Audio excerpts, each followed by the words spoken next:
Hello everyone, in this video we'll be discussing the subject of democracy and whether it's really necessary in order for let's say, an underdeveloped nation to develop basically. And a lot of people assume that to be the case, that without democracy there is no prosperity. And we shall try to basically assess that claim and see if it really holds up, and perhaps offer an alternative answer to what really facilitates the conditions to generate wealth and thereby prosperity. So we'll start off by giving examples of democracy that are not particularly, or at least that we would not perceive as being very wealthy or prosperous nations. So here I go. Consider a country like Uruguay, which is a democracy; Nepal, which is a democracy; India, which is a democracy, right? I mean, these countries, they got parliaments, they got assemblies, they got political parties competing with one another.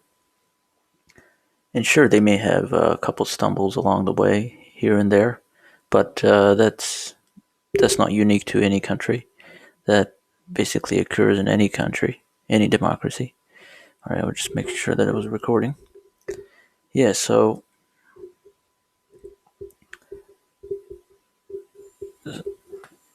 and what really ends up happening, I often observe to be the case, is a situation like this.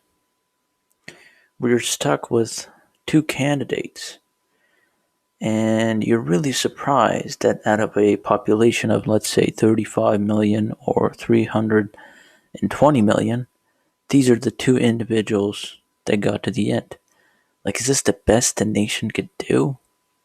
And it's just this dilemma that a voter faces every election of who to vote for, because none of them really stand out. So you basically gotta vote for the person you think will be less damaging to the economy, to your nation, to your society. But it's not really a person that you are willing to, you know, go all the way and fight for. It's not a person you concur with everything on. Let's say 100% is perhaps too high of a bar, but let's say 80 to 90%. Another phenomenon that's peculiar to democracies is there seems to be the case where two parties just seem to dominate. Whether it be the Republicans or the Democrats in the States, or the Liberals and the Tories in Canada. It's basically them two, a competition, a rivalry between them two. And they're sort of the animals that were bred within the political system. And they got a strong grip on the system. They don't want to let go. And so there are certainly vested interests of the system concerning these parties, interests, I should say.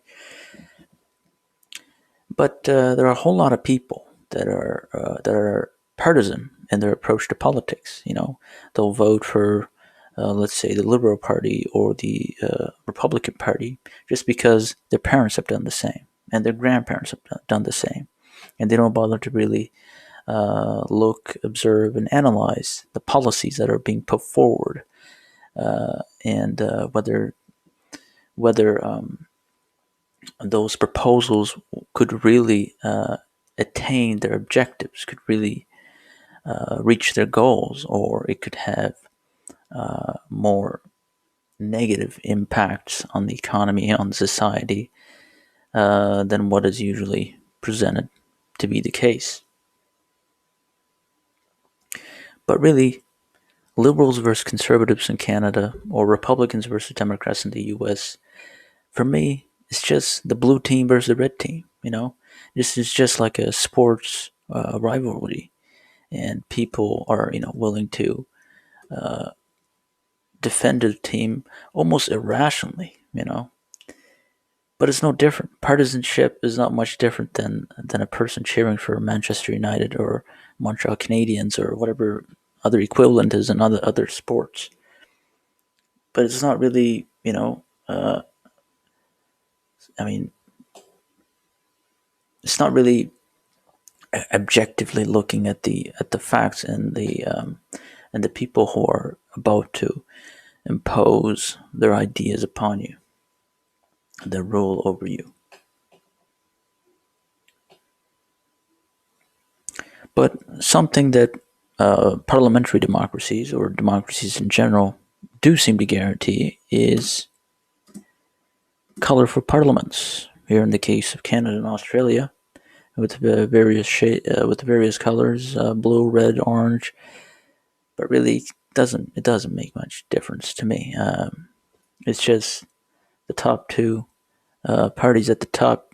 Uh, that's usually the case. Who sets the standards, and the others, they do not really have much power with only a couple seats in parliament.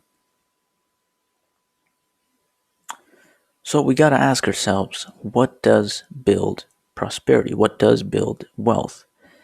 If it's not democracy, then what is required for an underdeveloped nation to be able to ignite the momentum so that they can start to unleash their entrepreneurial potential? And for that purpose, I want to share with you two quotes from two different books. And I think this will offer us a clue or an answer to this question of ours. Here's the first quote, and I will read verbatim. The quickest and surest way to production, prosperity, and economic growth is through private enterprise. The best way for governments to encourage private enterprise is to establish justice, to enforce contracts, to ensure domestic peace and tranquility, to protect private property, and to secure the blessings of liberty, including economic liberty, which means to stop putting obstacles in the way of private enterprise. If every man is free to earn and to keep the fruits of his labor, his incentives to work and to save, to invent and invest, to launch new ventures, to try to build a new mousetrap than his neighbor, to try to build a better mousetrap than his neighbor, will be maximized. The effort of each will bring the prosperity of all. The surest way for a poor nation to stay poor, on the other hand, is to harass, hobble, and straitjacket private enterprise or to discourage or destroy it by subsidized government competition, oppressive taxation, or outright expropriation. And this is a book that comes from Man versus the Welfare State by Henry Hazlitt. And here's the next quote. It must be stressed relentlessly that it's not democracy but private property, production, and voluntary exchange that are the ultimate sources of human civilization and prosperity. In particular, contrary to widespread myths, it needs to be emphasized that the lack of democracy had essentially nothing to do with the bankruptcy of Russian-style socialism. It was not the selection principle for politicians that constituted socialism's problem. It was politics and political decision-making as such. Instead of each private producer deciding independently what to do with particular resources, as under a regime of private property and contractualism, with fully or partially socialized factors of production, each decision requires someone else's permission. It is irrelevant to the producer how those giving permission are chosen. What matters to him is that permission must be sought at all. As long as this is the case, the incentive of producers to produce is reduced, and impoverishment will ensue. And this book comes from Democracy, the God That Failed by Hans Hermann Hoppe. All right. So hopefully, that was able to give you a clue, a hint to what really sets the conditions for a nation to thrive, for prosperity to ensue. And regarding the paramount role that private property and contracts play within this discussion,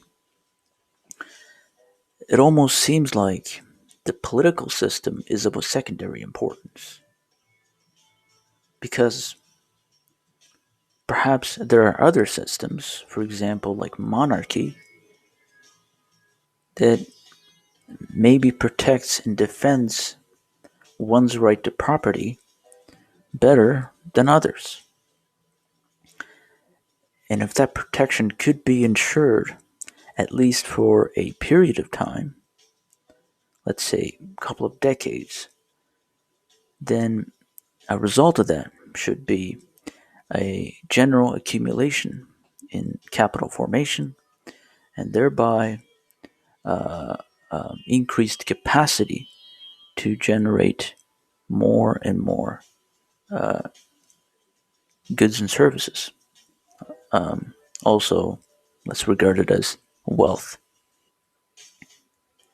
So hopefully you guys enjoyed this video. Hopefully I was able to convey to you my perception of what's necessary and what is not really required for prosperity to ensue. And I think this should be a lesson for people concerned with the trajectories of underdeveloped nations and their course of development, but also for the so-called developed nations as well, because they seem to be going in the opposite direction regarding these basic fundamentals. All right. Hopefully you guys enjoyed this video. Like, share, subscribe.